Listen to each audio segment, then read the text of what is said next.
Hello everyone, আসসালামু আলাইকুম। কেমন আছেন সবাই? আশা করি সবাই ভালো আছেন। আমরা আলহামদুলিল্লাহ ভালো আছি। তো আজকে আমি সন্ধ্যার নাস্তা তৈরি করব। আমাদের এখানে কারেন্ট নেই। ভিডিও করতেছিলাম, হঠাৎ করে কারেন্টটা চলে গেছে। তো আমি এখানে বানাচ্ছি আলুর পকোড়া। দেখা যাচ্ছে পেঁয়াজের মতন, কিন্তু এটা আলুর পকোড়া। আমি যেভাবে বানাচ্ছি আমি সেটা আপনাদের বলবো, হয়তো আপনারা আরও ভালো বানাতে পারেন। আমি যেভাবে বানাই সেটা আপনাদের সাথে শেয়ার করলাম। আমি এখানে আলুটা গ্রেট করে নিয়েছি, তার মধ্যে দিয়েছি চালের গুঁড়ি একটু মচমচে হওয়ার জন্য।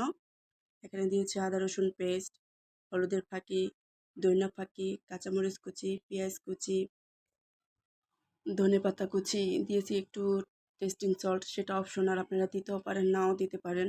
সবগুলো একসাথে মিক্স করে আমি এভাবে পেঁয়াজের মতন ভেজে নিচ্ছি। আপনারা চাইলে অন্য শেপ দিতে পারেন, অনেকে এক এক রকমভাবে শেপ দেয়।